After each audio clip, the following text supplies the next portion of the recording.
पंचायत राज व्यवस्थेचे महत्त्व. आता आपल्याला एक्झाम मध्ये लक्षात घ्या, नॉर्मली 3 अँगलनी प्रश्न विचारले जातात.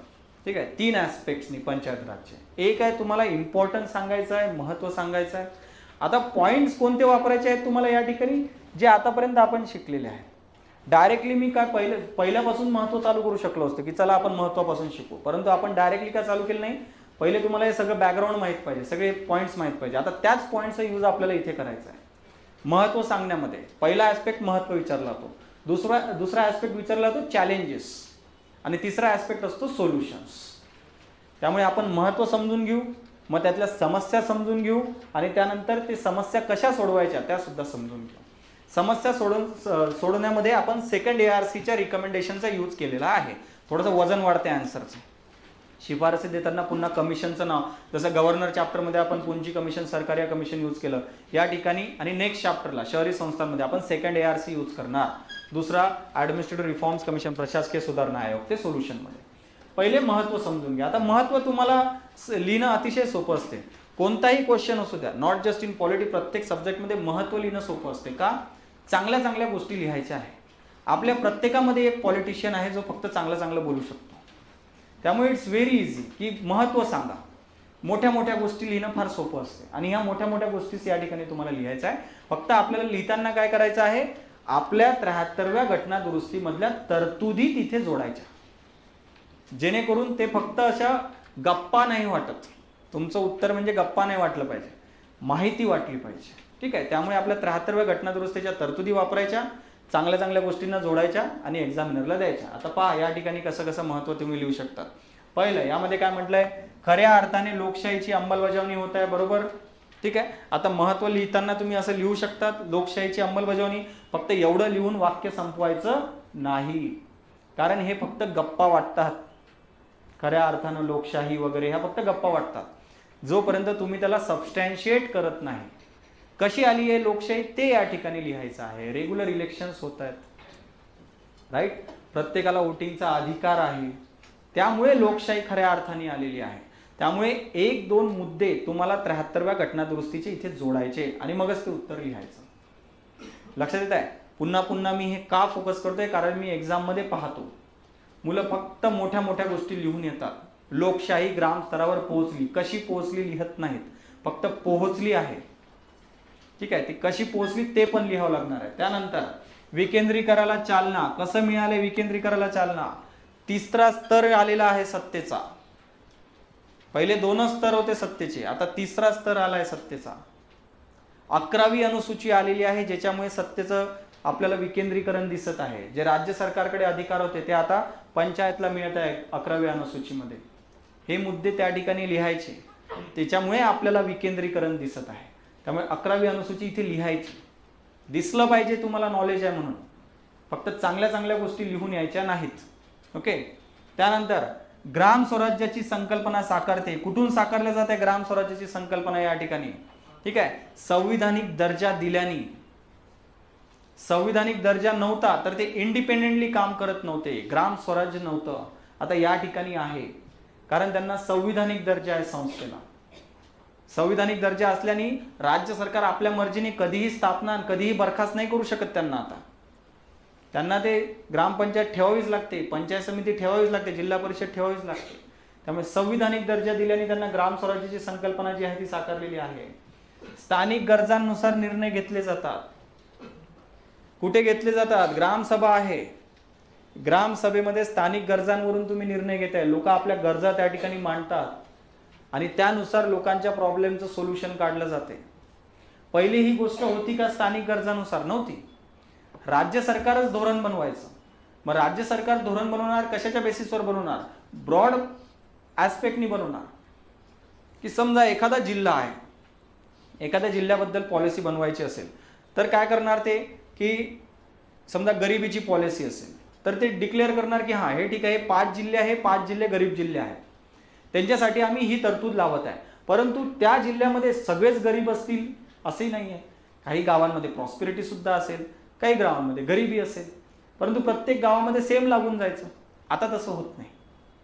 आता कसं आहे की बाबा पैसा द्या, आम्ही आमचं ठरवू की आम्हाला काय करायचं आहे. फॉर एक्झाम्पल समजा एखाद्या गावामध्ये शिक्षणाचा प्रॉब्लेम नाहीये, स्कूल चांगली आहे, होऊ शकते त्या ठिकाणी पिण्याच्या पाण्याचा प्रॉब्लेम असेल, परंतु गव्हर्नमेंटनी तर स्कीम काढली आहे त्या जिल्ह्यासाठी शिक्षणाची, ब्रॉड ऍस्पेक्ट गव्हर्नमेंटचा.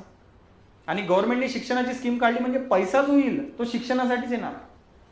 म्हणजे तुम्हाला गरज नसताना 4 क्लासरूम एक्स्ट्रा बांधून दिला जाणार शाळेमध्ये, गरज नसताना, जर तुमच्याकडे ऑलरेडी असेल.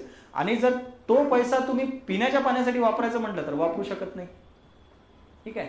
मग या ठिकाणी आता काय होते, ग्रामपंचायतला बराच वेळ ती फ्लेक्झिबिलिटी दिली. मी अजूनही म्हणत नाही की पूर्ण फ्लेक्झिबिलिटी आहे, काही प्रमाणात त्यांना फ्लेक्झिबिलिटी दिली जाते की बाबा ठीक आहे, हा पैसा आहे, तुम्ही जर तुम्हाला जर वाटत असेल की माझ्याकडे जो पैसा आला, माझ्याकडे 50 लाख आले, शिक्षणाच्या स्कीमच्या अंतर्गत आले, परंतु शिक्षणाची सोय माझ्याकडे ऑलरेडी आहे, तर मी तो पैसा पिण्याच्या पाण्यासाठी जर मला गरज असेल तर मी त्या पाईपलाईनसाठी तो वापरायचा असेल तर वापरण्याची फ्लेक्झिबिलिटी देणे.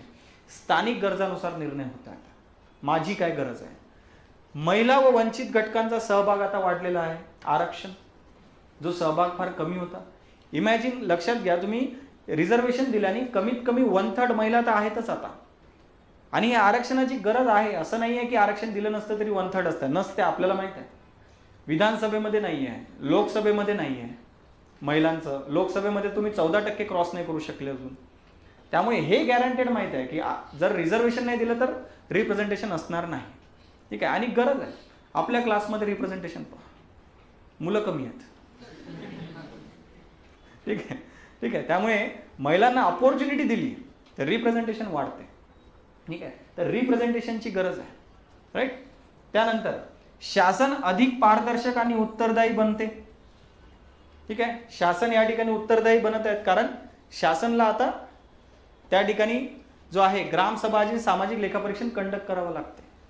लेखापरीक्षण होणार, ग्रामसभेमध्ये प्रश्न विचारले जाणार, सामाजिक लेखापरीक्षण केलं जाणार, शासनाला उत्तरदायी बनावंच लागणार. ठीक आहे. राज्य विधिमंडळाला आपण पाहिलं लेखापरीक्षणची संस्था बनवावी लागते. प्रशासन उत्तरदायी बनवलं तुम्ही, ग्रामसभेमुळे सुद्धा शासन उत्तरदायी बनलेलंच आहे. लोक प्रश्न विचारणार तुम्हाला आणि फार हार्शली प्रश्न विचारतात.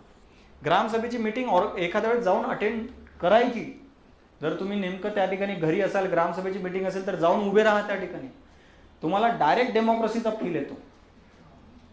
तिथे हार्शली प्रश्न विचारतात की हे काम अजून कसं नाही झालं, तो म्हणून त्याला करून द्यावं लागते ते काम. Direct democracy. ते तुम्ही आमदाराला नव्हते म्हणू शकत, काम कसं, मला अजून घाण कशी साफ नाही झाली घरासमोरची, नाही म्हणू शकत होते. आज म्हणू शकतात. डायरेक्ट डेमोक्रेसी, ग्रामसभा. ठीक आहे. त्यानंतर केंद्र राज्य शासनाच्या योजना कार्यक्षमतेने आता पोहोचलेल्या आहेत. बऱ्याचशा क्षमता गाव पातळीवर चांगल्या प्रकारे आता इम्प्लिमेंट होतात. ठीक आहे. मनरेगा सारख्या स्कीम असतील, जल जीवन मिशन सारख्या स्कीम्स असतील, प्रधानमंत्री आवास योजना असतील, सगळे तुम्ही आता ग्रामपंचायत लेवलला दिलेले आहे. ठीक आहे. आणि ते चांगल्या प्रकारे तिथे इम्प्लिमेंट होतात. ठीक आहे. कारण त्या ठिकाणी ते लोक असतात, ग्राउंड लेवलचे लोक असतात, त्यांना टार्गेट इझिली आयडेंटिफाय करता येतात की बाबा कोणाला खरंच गरज आहे, हे कोण ठरवत आहे, ग्रामपंचायत. मग एक्झॅक्टली कळून जाते की बाबा कोणाला किती गरज आहे, कोणाला घराची गरज आहे. ते पहिले नव्हतं कळत. तुम्ही ते बीडीओला काम देऊन टाकत होते आणि बीडीओला प्रत्येक गावाचा असं समजत नव्हतं, तो अलोकेट करून द्यायचा. या गावाची लोकसंख्या ठीक आहे, जास्त लोकसंख्या, याला जास्त घरं, याला कमी घरं. ठीक आहे. आणि एक्झॅक्टली तो रॅन्डमली वाटल्या जायचे. बऱ्याच वेळ ज्यांच्याकडे आहे ते त्याचा बेनिफिट घेऊन टाकत होते. ठीक आहे. इथे वेल टार्गेट येत होते. जल जीवन मिशन. जल जीवन मिशन कशाच्या संबंधित आहे, पाण्याची सुविधा पोहोचण्याच्या संबंधित आहे. अशा ज्या स्कीम्स आहे ग्रामपंचायतला देण्यात आल्या, जेणेकरून ते समजू शकतात की कोणाला गरज आहे आणि त्या प्रकारे ते इम्प्लिमेंट करू शकतात. गावकुसातील विकास आणि पायाभूत सुविधांची निर्मिती आपण पाहिलंय. रस्ते, पाणी पुरवठा, आरोग्य केंद्र, प्राथमिक शाळा, स्वच्छता, सगळे तुम्ही आता ग्रामपंचायतला दिलेलं आहे. त्यामुळे ज्या बेसिक सुविधा आहे, पायाभूत सुविधा आहे, त्यांची इम्प्लिमेंटेशन आता खूप चांगल्या प्रकारे केलं जाते. रस्ते म्हणजे आपण गावातले रस्ते म्हणते, ते हद्दीच्या बाहेरचे नाही. हद्दीच्या बाहेरचे बरेच स्टेट गव्हर्नमेंटकडे जातात ते.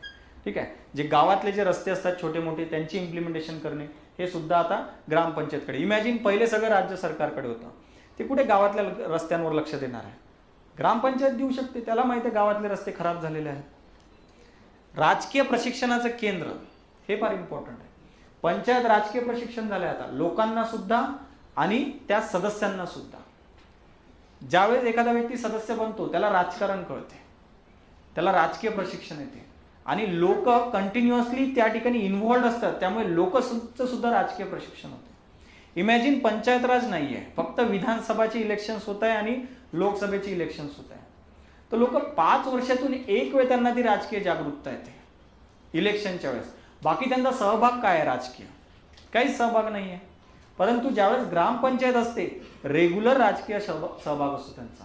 सरपंच भेटतो, सदस्य भेटतो, त्यांच्या समस्या घेऊन जातात, ग्रामसभेच्या मीटिंग होत आहे, एखाद्या वेळेस ते रेग्युलर पॉलिटिक्स चालूच राहते, गावात लोक इन्व्हॉल्व राहतात त्या पॉलिटिक्समध्ये, राईट. त्यामुळे राजकीय प्रशिक्षण तिथं होत असते. बरेचसे लोकप्रतिनिधी पंचायत पासून वर गेलेले आहेत.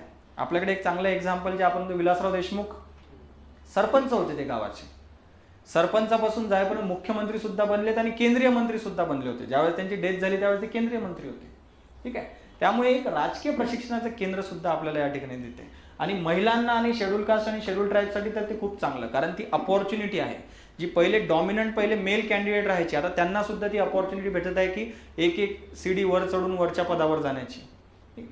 त्यानंतर आर्थिक सक्षमीकरण आणि निधीचा प्रभावी वापर.